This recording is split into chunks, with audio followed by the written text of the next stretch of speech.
His past achievements have been creating fast Ethernet, IPTV, IP infrastructure in North America, and the managed network infrastructure that we use today.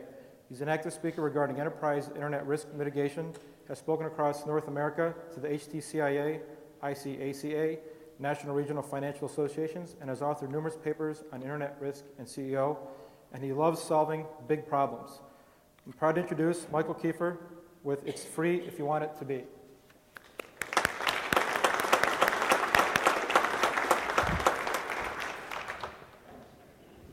Good afternoon. I have an important announcement to make, and that is yesterday was my birthday. So what that means to me is it's a 24-hour reflection period, and I get to think a lot. So this morning when the light came up, I realized I hadn't slept, and I better get my butt over here. But the burning question in my mind was, my wife said, after 30 years in this technology business, when are you going to quit? I said, you can't quit. There's so much to fix.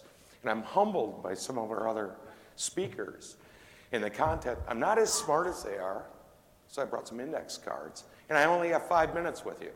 So I'm going to be quick. So when I reflected on my life, and even on our first speaker, 20 years ago, I had the opportunity to spend an hour with the chairman of Sony. And I asked him, I said, what's your long-term goal? And he pulled out one slide. He said, the world is pretty simple in our world. There's content, there's plumbing, and there's appliances. That's it. That's the strategy of Sony. And he said, we're going to play in 2 of the 3. Because the plumbing in every country is different. And the plumbing is the internet, or private network, or whatever is there. But he had 3 icons. And it took me 20 years to figure that out. 20 years. And so we decided, a couple of us, to get together and talk about content. And content on the internet. And how to make it better. And how to actually reward the artist. So in my world, I think tech sucks for just technology. I think I like big problems. I think anyone is capable of anything at any given time. That one of the problems we have in America and in many other mature countries is we're not willing to give up that IP. We're protecting it, we're not sharing it. We're not empowering people, we're not communicating. And so the last decade, we've really had a decade of failure to share. And maybe that's because general counsel or IP rights or people are afraid to put stuff on the internet. You know, I'm not sure. But we haven't shared, meaning all that accumulated knowledge isn't out on the internet like it should be. Additionally, I would say everyone has value. Everyone has value and ideas, and the community, the global community, really should hear that, voice that, and monetize that if they so choose.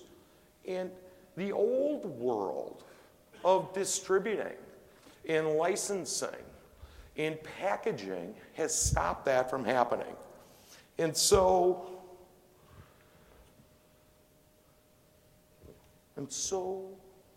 I hate tech. In the world where we want it now, where this generation wants it now, there's got to be a better answer. And so the fear has stopped the creative process because people say, well, why would I publish if I don't get paid? Or my IP people won't let me put it out there because it's a company secret. We figured this out earlier today. As of today, there's 6.8 billion people on the planet. It's going to grow to 10 billion. And I think the web is going to grow in big ways, probably 10x. Now, the stats from last year is more was published on the internet than the entire history of the earth, of man, the known world, just last year. That's going to go up 10x. And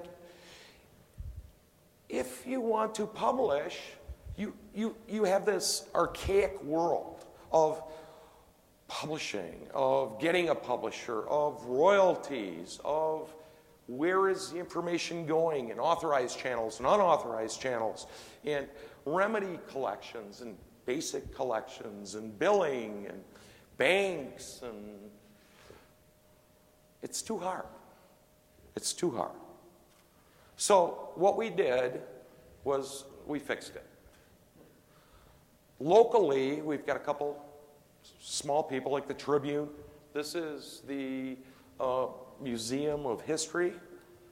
The archives that have never ever been shared now can freely be put on the internet. We can track every single piece of text, every image, every audio. Do you know that 95% of all the music's stolen? Do you know that a group right here in Chicago, Wilco, how many people know Wilco? Right? If it's to be free, it's free. They were the first band to come out and just say it's free. And if you add value, you add content, you can pay. Right? So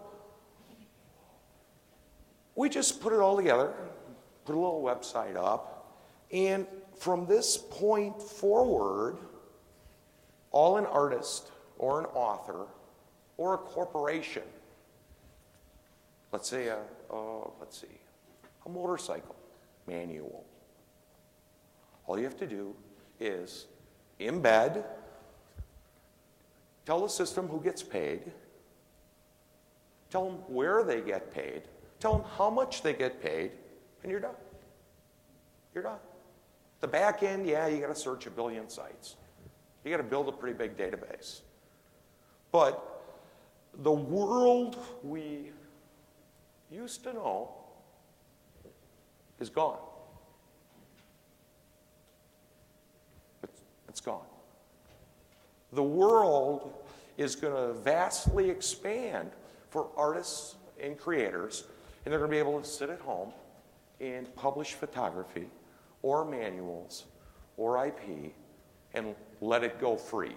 The community, the 6.8 billion people, will be able to share freely. The community decides if it has value, if it wants to pay, right? Everybody agree? Single payment mechanism. You like it, you pay for it. I'm not smart enough to know my passwords on a million different websites. I change my credit card every 3 to 6 months just because I'm dangerous, right? I can't keep up with it anymore. I was over at Starbucks, and since they went from T-Mobile to AT&T, I can't even get access anymore. So we need, as old capitalist countries, to be free. We need to stop killing trees. We need to embed, to share, let the community choose what's worth what, be able to sit at home and not use gas. And when somebody believes somewhere in the world that our creative juices, our picture, our image, our blog, our art, our manual, our invention is of value, they click, and within 12 hours, anywhere in the world, it's deposited in their bank. Thank you.